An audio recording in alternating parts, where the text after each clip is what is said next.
There are some betrayals that cut so deep, they change the very shape of your soul. I'm standing in my living room right now, staring at an empty space on the wall where something priceless used to hang. Something my son stole from me while I was still reeling from my husband's funeral. But here's the thing about thieves, they never know what they're really stealing.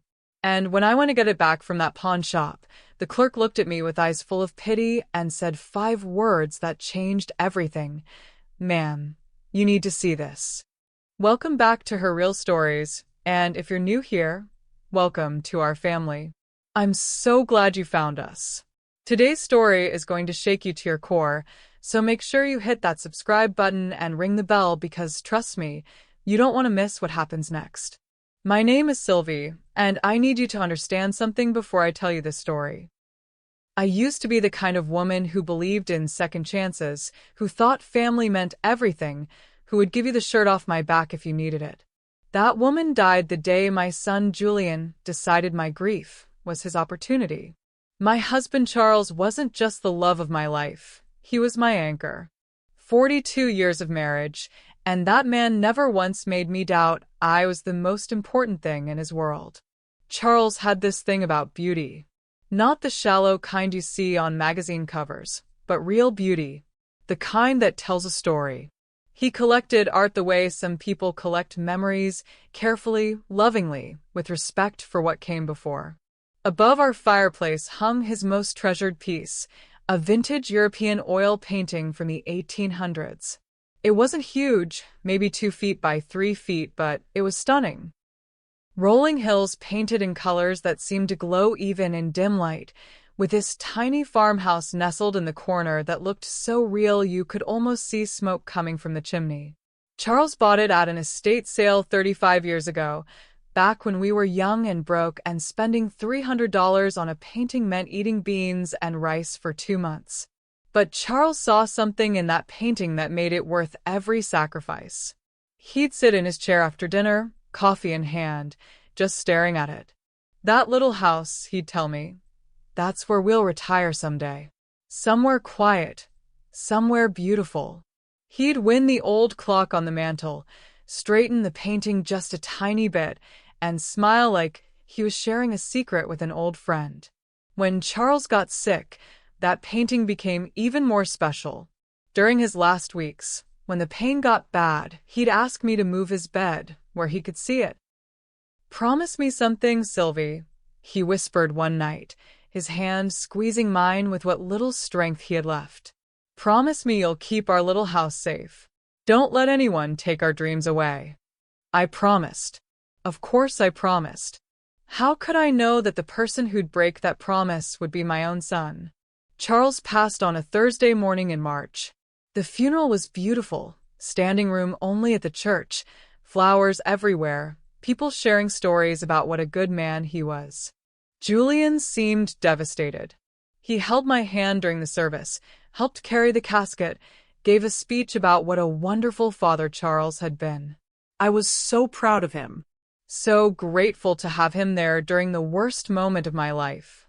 I had Julian later in life, when most of my friends were already grandparents, and he'd always been precious to me. What I didn't know was that while I was grieving my husband, Julian was already calculating what that grief was worth. 3 days after the funeral, I came home from the grocery store to find Julian standing in my living room with 2 other men I'd never seen before. They had my painting in their hands.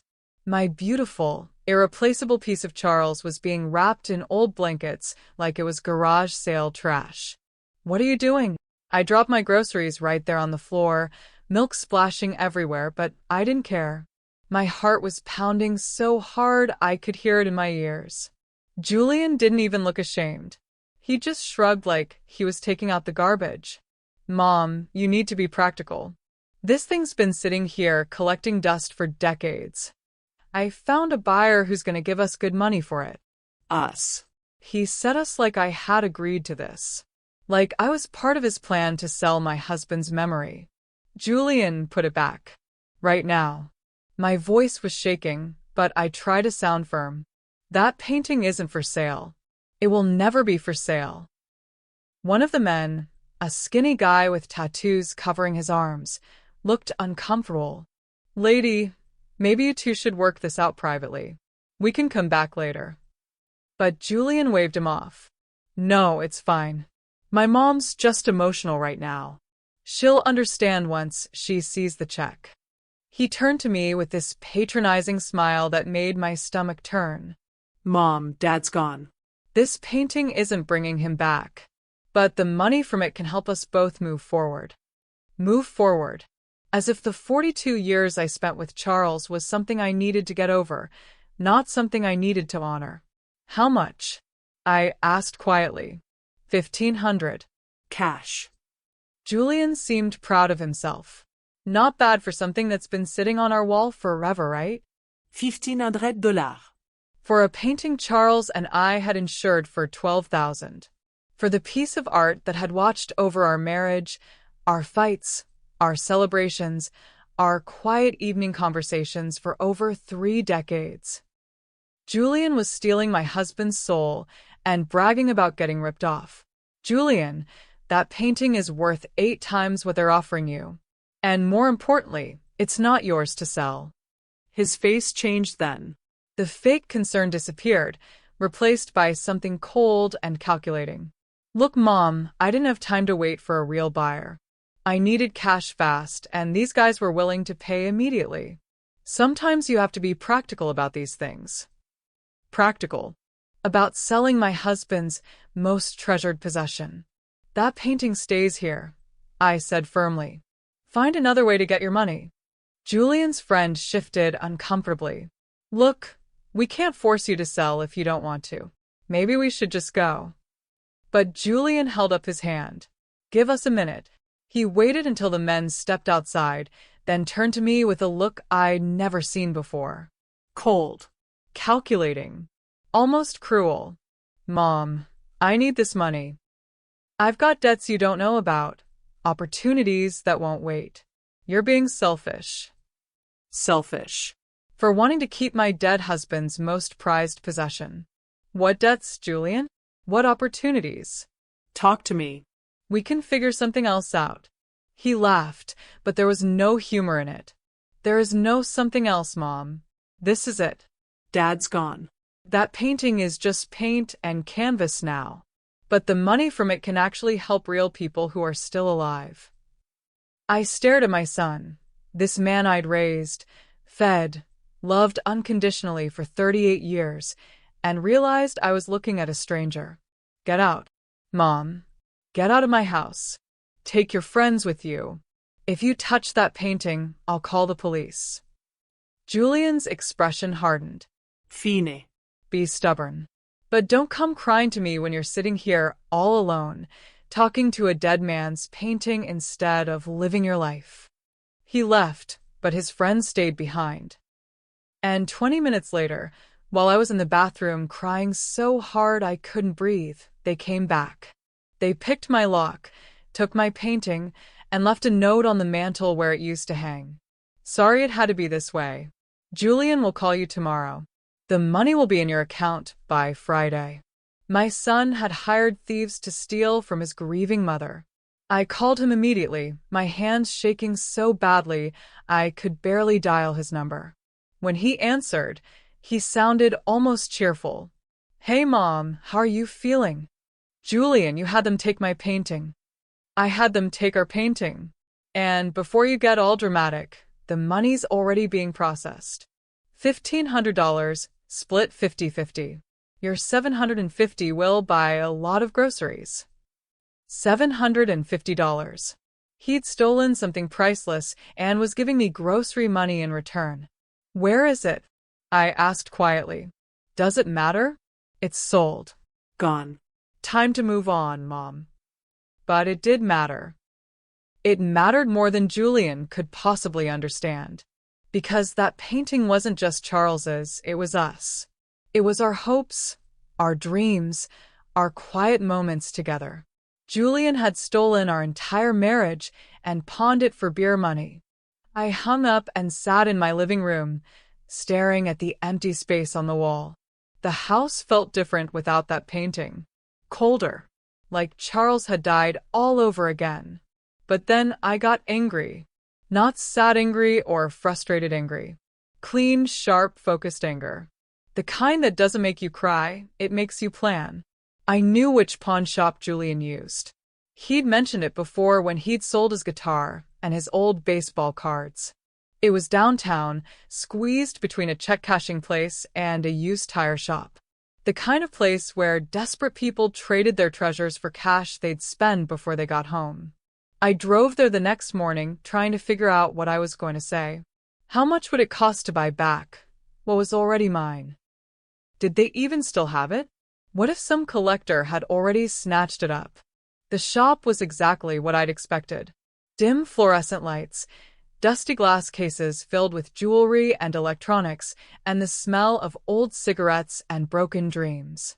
The man behind the counter looked like he'd seen every sob story in the book. "Help you?" he asked without looking up from his newspaper. "My son sold you a painting yesterday. European oil, landscape scene. I'd like to buy it back." Now he looked at me. Really looked at me, taking in my dress, my purse, trying to figure out if I had money or if I was about to waste his time. "Yeah, I remember that piece. Nice work. Your son said you might come by." He folded his paper and gave me what was probably supposed to be a sympathetic look. "I hate family disputes, lady, but business is business." He had every right to sell it, and I paid fair market value. Fair market value. Julian had been robbed, and this man was proud of it. "How much do you want for it?" "Well, now that I know there's family interest, price has gone up a bit." Supply and demand, you understand. "I'm thinking $3,000. $3,000 to buy back what was stolen from me. Twice what the painting was supposedly worth, for times what Julian had been paid for it." Fine. "I'll pay it." Something in my voice must have surprised him, because he stood up straighter, suddenly more respectful. "You want to see it first?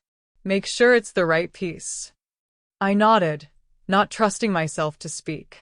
He disappeared into a back room and came back carrying my painting, still wrapped in those awful blankets. When he pulled the fabric away, my heart nearly stopped. There it was.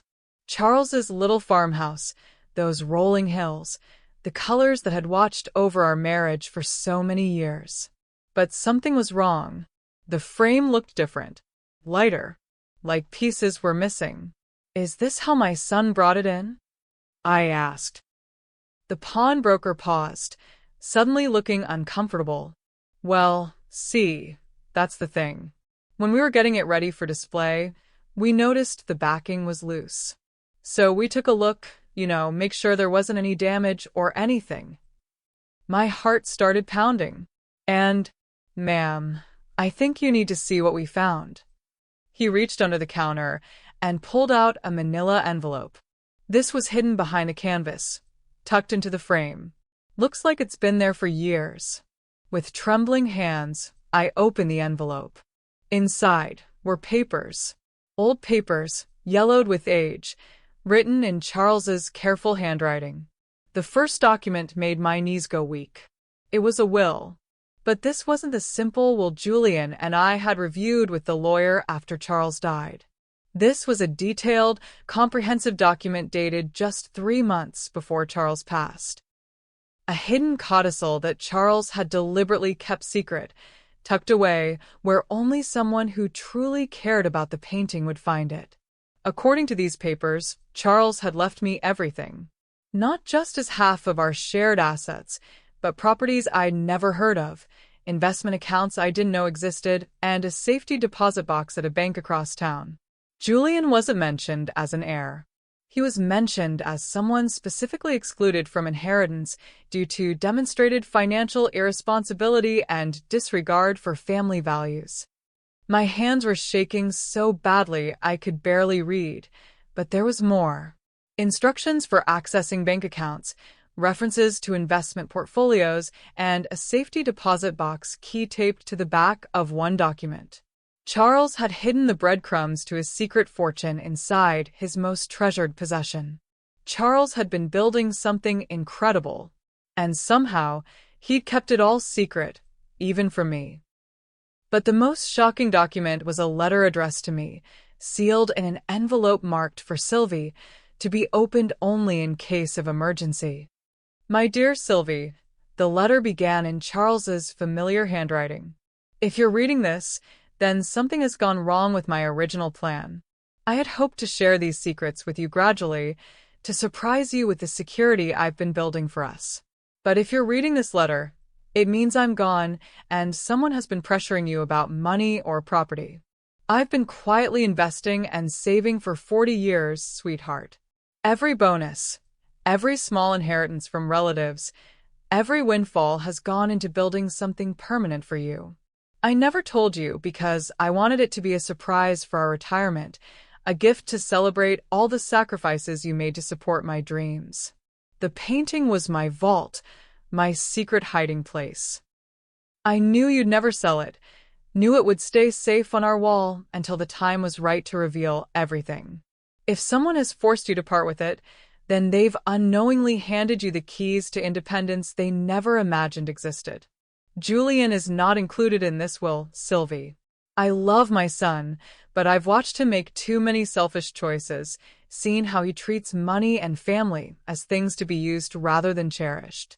The lawyer has the official copy of this will, but I hid this backup in case Julian tried to influence the legal process. You are wealthy, my darling. Wealthy enough to never depend on anyone again. Wealthy enough to make your own choices about who deserves your generosity and who has already received more than they earned. I hope you never have to use this letter as anything more than a love note from beyond. But if you do need it, know that every penny I saved was saved with love for you. Forever yours, Charles. I looked up at the pawnbroker, who was pretending to organize some jewelry while obviously trying to figure out what was in those papers that had made me go pale. Sir, I need to make a phone call before I buy this painting. 20 minutes later, I was sitting in my car outside the pawn shop, having just finished the most important phone call of my life. Charles's lawyer, Mr. Davidson, had been waiting to hear from me. Mrs. Hargrave, I've been wondering when you'd contact me about the hidden codicil. Charles told me you'd bring me the painting documents when you were ready to proceed with the full estate transfer. The full estate transfer. Charles had planned this moment, knowing that only someone who truly understood what they'd lost would fight to get the painting back. Mr. Davidson, I found the documents. I need to see you immediately about everything Charles left behind. 2 hours later, I was sitting in Davidson's office, surrounded by documents that painted a picture of my husband I'd never imagined. Charles hadn't just been quietly saving money. He'd been building an empire. Your husband was one of the shrewdest investors I've ever known, Davidson explained, spreading papers across his desk. The hidden codicil you found was his insurance policy.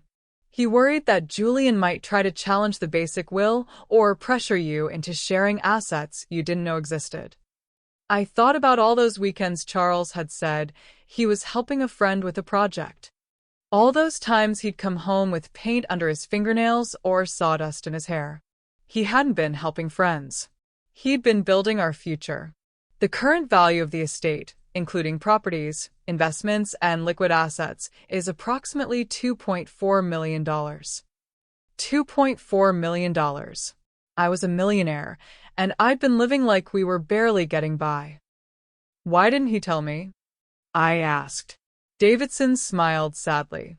He said he wanted to surprise you for your 45th wedding anniversary. He had plans to reveal everything then, to take you on the trip to Europe you'd always talked about, to buy you the house by the lake you'd mentioned wanting. He was going to present it all as a gift. Charles had died 6 months before our 45th anniversary. 6 months before he could share the greatest surprise of our marriage. Mr. Davidson, Julian doesn't know about any of this? According to your husband's specific instructions, Julian was to receive a modest trust fund when he turned 45, assuming he demonstrated financial responsibility. However, based on the codicil Charles added to his will just before he passed, I believe he had concerns about Julian's character. The codicil. Charles had been watching Julian, judging him, and finding him lacking. What did Charles say about Julian in those final documents? Davidson pulled out a folder marked confidential. Your husband was quite explicit. He wrote, Julian has repeatedly demonstrated that he values money over family, convenience over character. He has borrowed money from friends without repaying it, quit jobs when asked to work harder, and treats his mother's kindness as weakness to be exploited. I will not reward this behavior with inheritance. Charles had seen what I'd been too loving to acknowledge. Julian wasn't just going through a rough patch or making normal mistakes. He was selfish. Fundamentally, characteristically selfish. So what happens now? I asked. Now you take control of what's rightfully yours. We'll need to update some bank signature cards, transfer property deeds, and make sure you have access to all the accounts. Then you can decide what kind of life you want to live. What kind of life I wanted to live. For the first time in months, that felt like a real choice instead of just something that happened to me. I drove back to the pawn shop with a cashier's check for $3,000 and a plan that was just starting to form in my mind. When I handed the money to the pawnbroker, he seemed almost sorry to see me go. Ma'am, I hope everything works out with your family situation. Oh, it will, I told him, carefully wrapping my painting in the soft blankets I'd brought from home. It definitely will. That evening, I hung Charles's painting back in its place above the fireplace. But this time, when I looked at that little farmhouse nestled in the rolling hills, I didn't see a dream. I saw a promise that had been kept. Charles had built our fairy tale ending. He'd just hidden it so well that only betrayal could reveal it. I poured myself a glass of wine and sat in Charles's chair, looking at our little house in the painting. Tomorrow, I would start making Julian pay for what he'd done. But tonight, I just wanted to sit with my husband's ghost and plan our revenge. Julian called the next morning while I was having coffee and reading the real estate section of the newspaper. I'd found 3 properties Charles owned that I wanted to visit, just to see what my secret millionaire husband had been up to. Mom, I heard you went to the pawn shop yesterday. I did. I bought back what you stole from me. A pause. Look, I'm sorry it went down like that. But you got your painting back, and you still have the money from the sale. It all worked out. It all worked out. As if theft became acceptable when the victim could afford the loss. Julian, I need you to come over tonight. We need to talk. About what? About your father's will. The real one. Another pause, longer this time. What do you mean, the real one? Come over at 7. Come alone. We have a lot to discuss. I spent the day visiting my properties. Charles had owned a duplex in Riverside, a small apartment building downtown, and a beautiful single-family home in the suburbs that was rented to a lovely young couple with twin babies. The rent from these properties alone was more than my monthly expenses had ever been. At each stop, I introduced myself to the tenants as the new owner. They all had wonderful things to say about Mr. Charles, how fair he'd been with rent, how quickly he'd responded to repair requests, how much they'd respected him. My husband had been a businessman, but he'd been a good one. By the time I got home, I had a complete picture of Charles's empire and exactly how I was going to use it to destroy Julian's life. He arrived precisely at 7, probably hoping to get this conversation over with quickly so he could go meet friends or waste money he didn't have. I was waiting in the living room, Charles's painting glowing above the fireplace, documents spread across the coffee table. Mom, you look serious. What's all this about? I gestured to the chair across from me. Sit down, Julian. We need to discuss your inheritance. He perked up immediately. Finally. I was wondering when we'd get to the practical stuff. I know Dad left everything to you, but I figured we'd work out some kind of arrangement where... Julian, your father left you nothing. He laughed. Come on, Mom. I know you're mad about the painting, but you don't have to be dramatic. Dad wouldn't cut me out completely. I picked up the real will, and handed it to him. "Read it." I watched Julian's face as he scanned the document, watched his confidence fade into confusion, then confusion harden into anger. This is bullshit. This isn't the will we saw at the lawyer's office.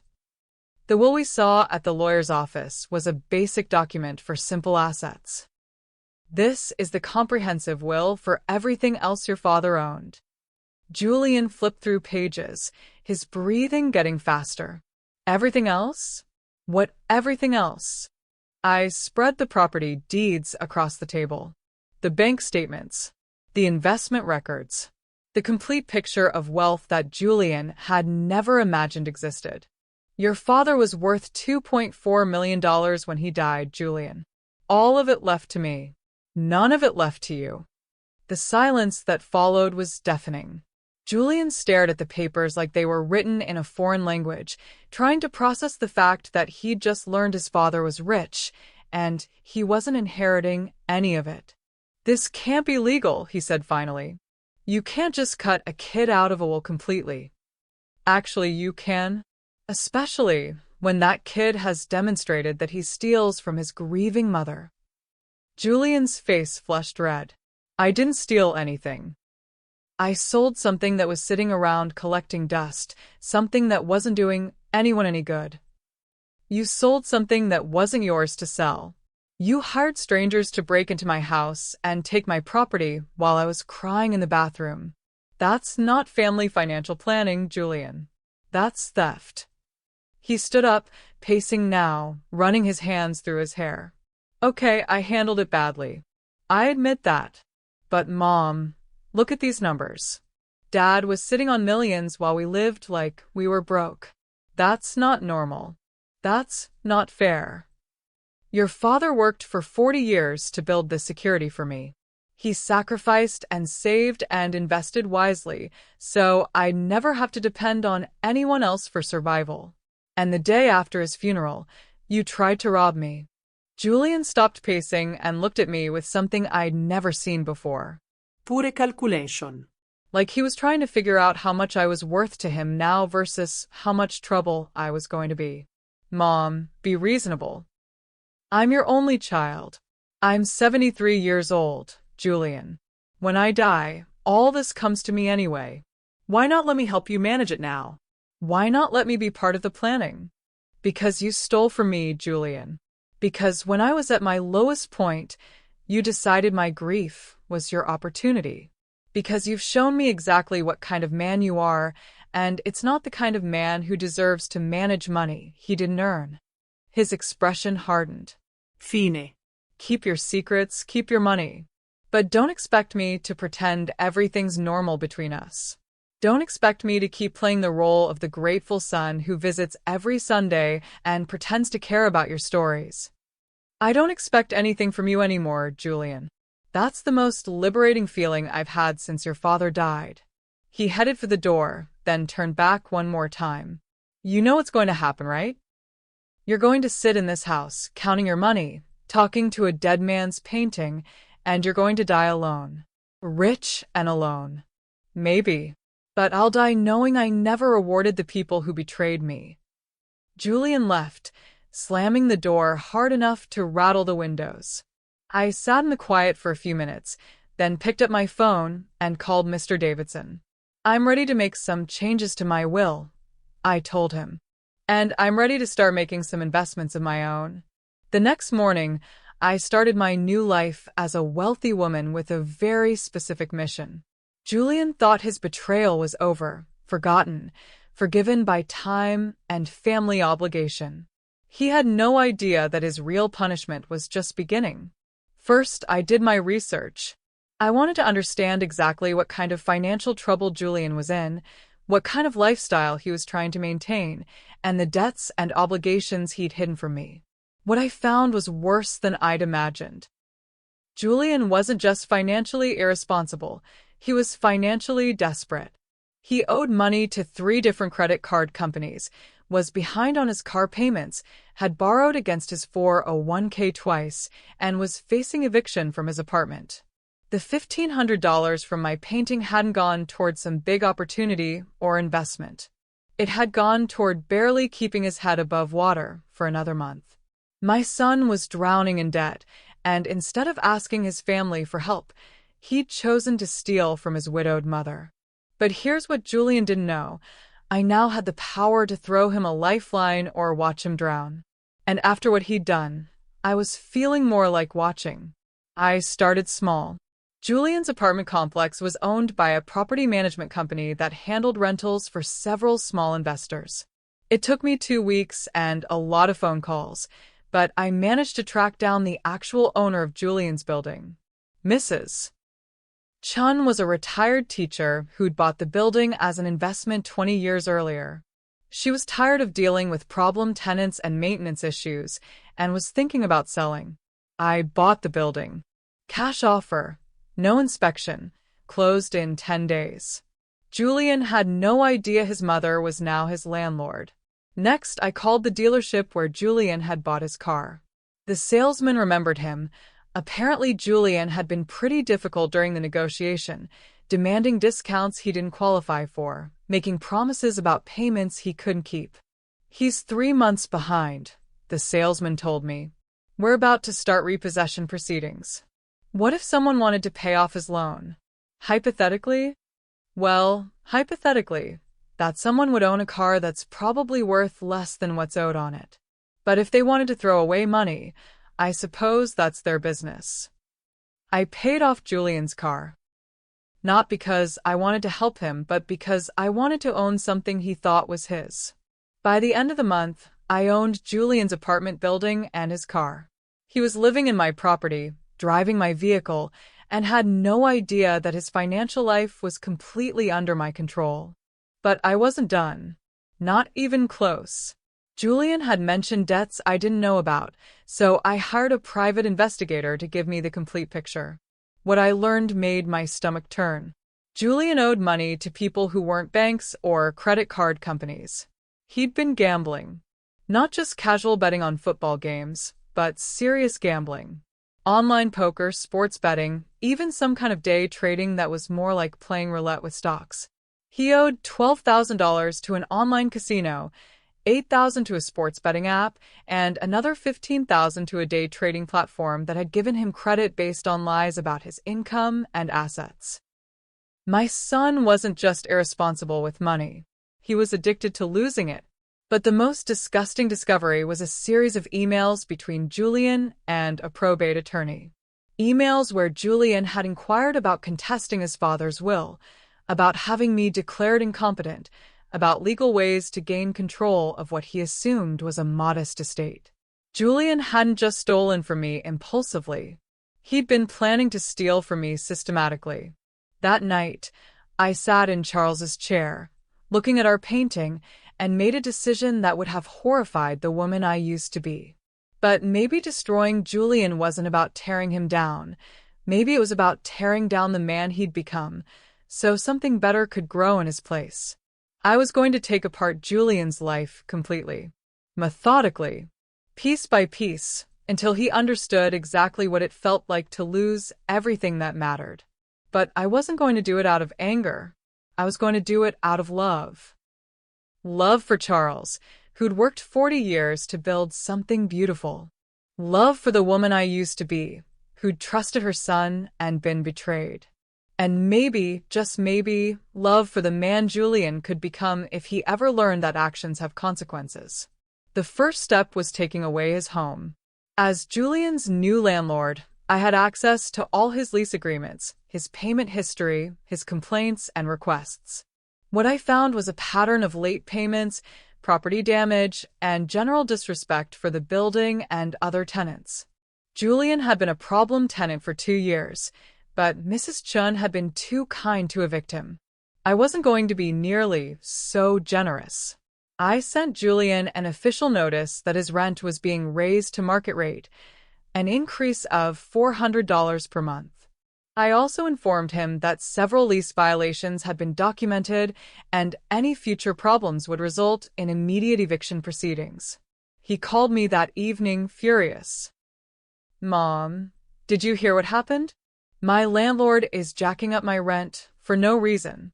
I think it's because I complained about the heat not working last winter. This is discrimination or something. That's terrible, Julian. Have you considered moving somewhere less expensive? I can't afford to move. I don't have money for deposits and moving trucks and all that. Plus, my credit isn't great right now, so finding a new place is going to be nearly impossible. Well, I'm sure you'll figure something out. You're very resourceful when you need to be. The irony was beautiful. Julian was complaining to me about the financial pressure I was putting on him, and he had no idea I was the one doing it. 2 weeks later, Julian's car was repossessed. Not by the dealership, by me. I had the loan company transfer ownership to me, then hired a towing service to collect my property. Julian called me in a panic. Mom, someone stole my car, right out of my parking space. I called the police, but they said it was repossessed. That's impossible. I've been making my payments. Are you sure you've been making your payments on time? Well, maybe I was a little late a few times, but nothing that would justify repo. This is insane. How am I supposed to get to work? How am I supposed to look for a better apartment with no car? I'm sure you'll figure something out, sweetheart. Maybe this is a good opportunity to reassess your priorities. The beautiful thing about destroying someone slowly is that they don't see the pattern until it's too late. Julian thought he was having a run of bad luck.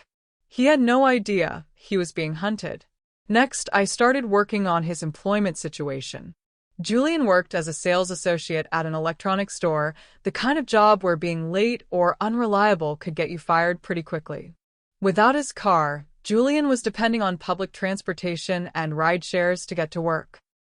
I called the store, posing as a potential customer, and asked to speak to Julian specifically. When the manager told me Julian had been late 3 times that week due to transportation issues, I knew my plan was working. Is he usually reliable? I asked, playing the role of a customer who is considering a big purchase. Well, he's been having some personal problems lately. Maybe you'd prefer to work with one of our other associates. Personal problems. Julian was becoming unreliable at work, which meant his job was in jeopardy, which meant his income was about to disappear. But I wasn't done with his housing situation. As his landlord, I had legal rights to inspect the property, especially if other tenants had complained about noise or disturbances. I hired a property management company to conduct weekly inspections of Julian's apartment. Every scuff mark on the wall, every stain on the carpet, every sign of wear and tear was documented as property damage beyond normal use. The inspection reports painted a picture of a tenant who was destroying the property, which, according to his lease, was grounds for immediate eviction. Julian lasted 6 weeks before the financial pressure became too much. The increased rent, the transportation costs, the stress of potentially losing his job, it all combined into a perfect storm that left him desperate enough to do something stupid. He called me on a Tuesday evening, and I could hear the desperation in his voice before he even said hello. Mom, I need help. Real help. I'm about to lose my apartment. My job is hanging by a thread, and I can't seem to catch a break, no matter what I do.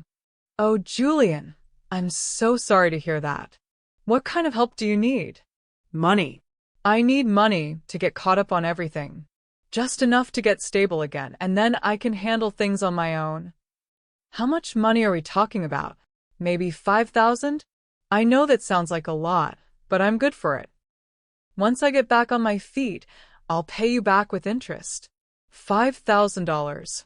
Less than what Charles spent on my birthday present last year, but more money than Julian had ever asked me for in his entire adult life.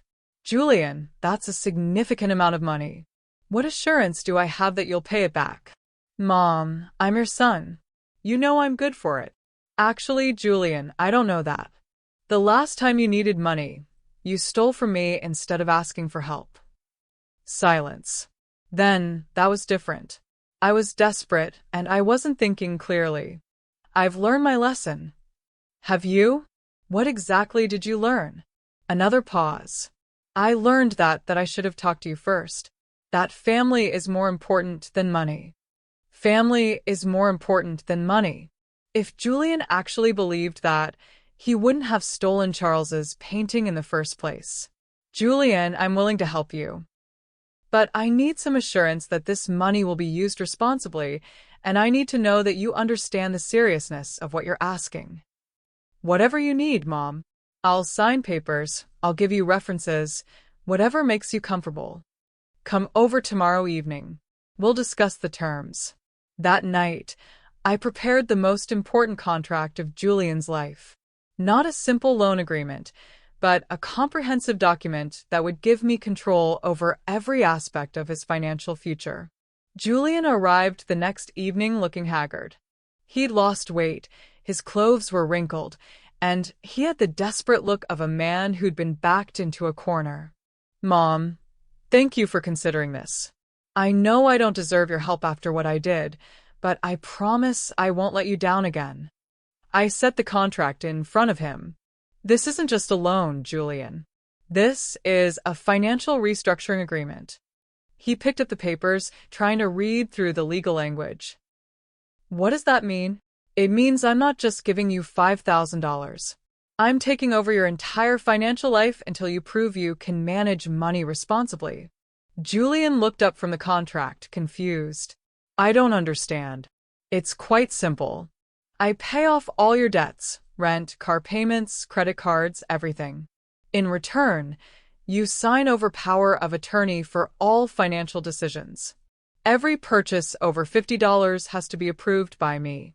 Every job change, every living arrangement, every major life decision goes through me first. Mom, that's pretty extreme. I just need help getting caught up, not a complete financial takeover. Julian, you owe $35,000 to various creditors. You're about to be evicted, your car was repossessed, and you're one missed shift away from losing your job. This isn't about getting caught up. This is about preventing complete financial collapse. How do you know how much I owe? I smiled. Because I've been doing my homework. Because unlike you, when I make financial decisions, I gather all the information first. Julian stared at the contract, and I could see him trying to figure out if he had any other options. The beauty of a desperate person is that they'll agree to almost anything if it solves their immediate problem. If I sign this, you'll pay off everything? All my debts. Every penny. Clean slate. But in return, you give up financial independence until you prove you can handle it. For how long? Until you demonstrate consistent responsible behavior for 12 consecutive months. No late payments, no new debt, no financial decisions without approval. Julian rubbed his face with his hands. This is humiliating. Not as humiliating as stealing from your widowed mother. That hit home. Julian looked at me with something that might have been shame. I really messed up, didn't I? Yes, you did. The question now is whether you're ready to fix it. He signed the contract. In less than a week, I had dismantled and rebuilt Julian's entire life. I paid off his debts, moved him into a smaller apartment that I owned, got his car back from the towing company, and set up a financial monitoring system that gave me control over every dollar that came in or went out. Julian's bank account was now managed by me. His paycheck was direct deposited into an account that I controlled. He received an allowance for basic expenses, but anything beyond rent, groceries, and gas had to be approved in advance. It was like having a 38-year-old child again, except this time I wasn't raising him out of love. I was training him out of necessity. The first month was rough. Julian chafed against the restrictions, complained about having to ask permission for everything, tried to argue that he could manage small purchases on his own. But I held firm. When he wanted to buy a video game, I said no. When he wanted to go out to dinner with friends, I said no. When he wanted to get his hair cut at an expensive salon instead of the budget place I'd approved, I said no. Mom, this is ridiculous. I can't live like this. I'm a grown man. Julian, grown men don't steal from their mothers. Grown men don't accumulate $35,000 in debt while lying to their families about their financial situation. When you start acting like a grown man, I'll treat you like one. The second month was better. Julian started to adapt to the restrictions, and I started to see changes in his behavior. He was getting to work on time, he was taking better care of his apartment, and he stopped asking for money for things he didn't actually need. But I wasn't ready to ease up yet, because Julian still didn't understand what he'd really done to me. The third month brought the test I'd been waiting for. Julian's friend Dave was getting married, and Julian wanted to go to the bachelor party in Las Vegas. Mom, this is important. Dave's been my best friend since college. I can't miss his bachelor party. Julian, bachelor parties in Las Vegas are expensive. Hotel, food, entertainment, gambling. How much are you planning to spend? I don't know, maybe $500? I've been so good with money lately, and this is a once-in-a-lifetime event. $500 in Las Vegas. For a gambling addict who'd spent the last 3 months learning to live within a budget. No. Mom, come on. I haven't asked for anything extra in months. I've been following all your rules, doing everything you asked. I deserve this. Julian, you deserve nothing. Everything you have right now, your apartment, your car, your financial stability, exists because I'm paying for it. You don't deserve a vacation to a city built on separating people from their money. This isn't about gambling. This is about friendship. This is about being there for someone who matters to me. Then be there for him at his wedding. Skip the bachelor party, save the money, and prove to me that you can make responsible choices even when they're difficult.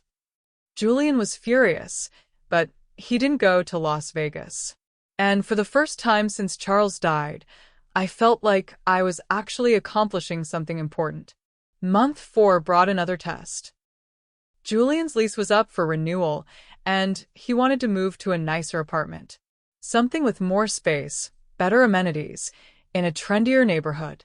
Mom, I've been living like a monk for months. I think I've earned the right to upgrade my living situation. Julian, your current apartment is clean, safe, and affordable. Why do you need something nicer? Because I'm tired of living like a college student. I want a place I can be proud of, somewhere I can bring dates without being embarrassed. Dates. Julian was worried about impressing women with an apartment he couldn't afford, funded by money he hadn't earned. If you want a nicer apartment, get a better job. Earn more money. Save for the deposit yourself. Show me that you can improve your life through work instead of through borrowing. That could take years. Then take years. Your father worked 40 years to build the security I'm using to bail you out of your mistakes. If you want a better life, earn it. Julian stayed in his current apartment. But more importantly, he started looking for a better job. Month 5 brought the breakthrough I'd been hoping for. Julian came to my house on a Sunday afternoon, not to ask for money or argue about restrictions, but to talk. Mom, I've been thinking about what you said, about earning things instead of expecting them. And I think I understand why you're being so strict with me. I think I understand what I really did when I sold Dad's painting. I waited, curious to see if Julian had actually learned something, or if this was just another manipulation. I didn't just take something that belonged to you. I took something that represented everything Dad worked for, everything he valued. I traded his legacy for cash because I was too proud to admit I needed help. That was closer to the truth than Julian had ever gotten before. What else? I proved that I couldn't be trusted with anything important. Dad left everything to you because he knew I'd waste it. And the first chance I got, I proved him right. Now, we were getting somewhere. Julian, do you know why your father excluded you from his will? Because I'm irresponsible with money. That's part of it. But the bigger reason is that you're selfish. You think about what you want when you want it, and you don't consider how your actions affect other people. Julian was quiet for a long moment. You're right. When I sold the painting, I didn't think about what it meant to you. I only thought about what the money could do for me. And when you asked me for $5,000, what were you thinking about? Getting out of trouble. Solving my immediate problem. Not about the fact that I'm a 73-year-old widow living on a fixed income. Not about whether I could afford to lose that money if you didn't pay it back. Not about what it would do to our relationship if you defaulted on another promise. No. I wasn't thinking about any of that. This was the conversation I'd been waiting for since the day Julian stole Charles's painting. Not an apology for getting caught, but an understanding of what he'd actually done wrong. Julian, I want to show you something. I led him to Charles's desk, the one where I discovered the hidden codicil, and pulled out a folder I'd been saving for this moment. These are the receipts from your father's investments. Every property he bought, every stock he purchased, every dollar he saved over 40 years. Julian looked through the papers, his expression growing more amazed with each page. Mom, these numbers are incredible. Dad was making so much money and we never knew. Your father wasn't making money, Julian. Your father was sacrificing money. Every dollar he invested was a dollar we didn't spend on vacations, restaurants, new cars, fancy clothes.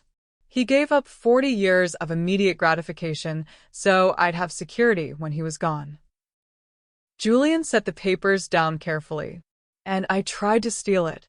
You tried to steal the result of 40 years of discipline and sacrifice because you were too impatient to solve your problems the hard way. How can I fix this, Mom? How can I make it right? That was the question I'd been waiting to hear. And suddenly, I realized something profound. Real justice isn't about destruction. It's about correction. I could have left Julian to drown in his debts and mistakes. But Charles's letter had reminded me that the strongest revenge isn't tearing someone down. It's building them back up into someone worthy of respect. You can start by proving that you've learned something, that you can think about someone other than yourself when you make decisions. How do I prove that? By earning back what you took from me.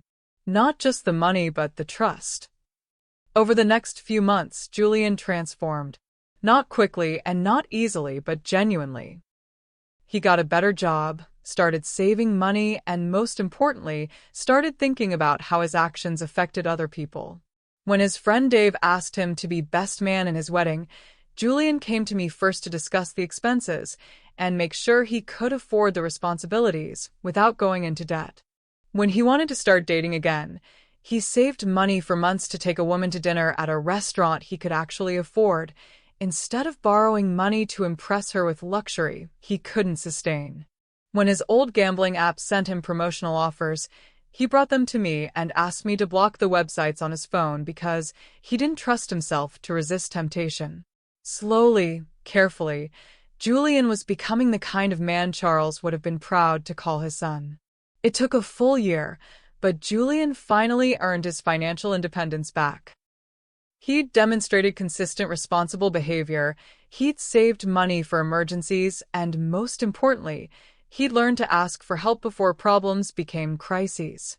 The day I signed over his accounts back to his control, Julian asked me one more question. Mom, why didn't you just cut me off completely? Why did you go through all this trouble to help me when I'd proven I didn't deserve it? I thought about Charles's letter, about the choice between forgiveness and justice, about the man I'd married who'd spent 40 years protecting me. Because your father loved you, Julian. Even when he excluded you from his will, even when he documented your failures, he loved you. He just refused to enable you.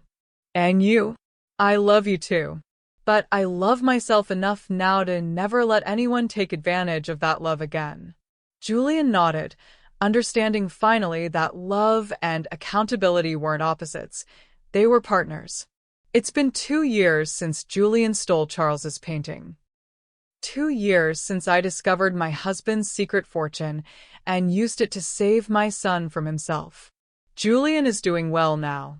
He has a good job, a modest savings account, and a girlfriend who respects his commitment to living within his means. He visits me every Sunday, not because he needs money, but because he genuinely enjoys my company. And I'm doing well too. I live comfortably in the house Charles and I shared, surrounded by beautiful things we collected together. I travel when I want to, donate to causes I care about, and make decisions based on what makes me happy instead of what other people expect. Charles's painting hangs above our fireplace, exactly where it's always belonged. But now when I look at that little farmhouse nestled in the rolling hills, I don't just see Charles's dreams for our future. I see the reality he built for me, the security he provided, and the love that protected me even after he was gone. Sometimes I think about what would have happened if Julian hadn't stolen that painting. If I'd never discovered Charles's secrets, never learned about the fortune he'd built for me. Julian would have continued his destructive patterns, I would have continued enabling him, and both of our lives would have been smaller, sadder, and less honest. In a strange way, Julian's betrayal saved us both. It forced me to discover my own strength and forced him to confront his own weaknesses. It taught me that I didn't have to choose between loving my son and protecting myself from his mistakes. The greatest revenge isn't destroying someone who's hurt you, it's refusing to let their actions make you smaller. Julian tried to steal my security, my memories, and my peace of mind. Instead, his theft led me to discover resources I didn't know I had, strength I didn't know I possessed, and a future I didn't know was possible. I won. Not because I punished Julian, but because I refused to let his betrayal define the rest of my life. I took back my power, protected my future, and saved my son from destroying himself with his own greed. And every morning, when I win the clock on the mantel and straighten Charles's painting just a tiny bit, I remember that the best love stories aren't just about romance. They're about protection, sacrifice, and the kind of devotion that lasts beyond death. Charles spent 40 years building my fairy tale ending. Julian nearly destroyed it in a single afternoon.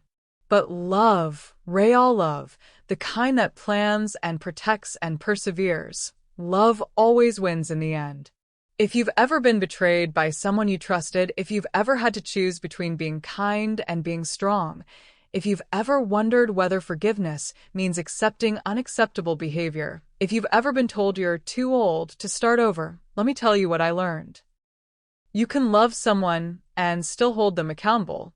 You can forgive someone and still protect yourself from their future mistakes. You can help someone without enabling them.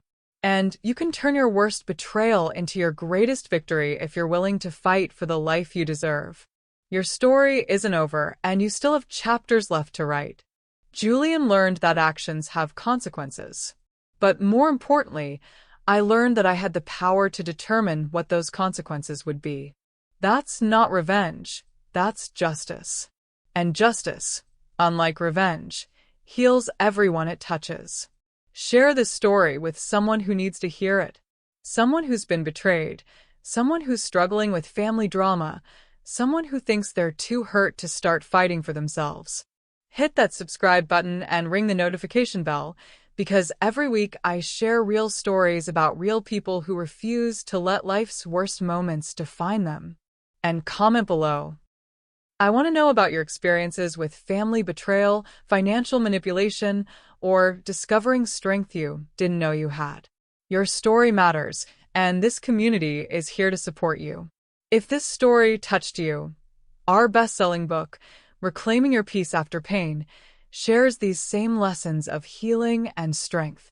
It's filled with simple, powerful steps to help you heal, rebuild, and fall in love with life again. Click the link in the description box and start your new beginning today. Remember, the best revenge is a life well lived. And you deserve to live yours beautifully.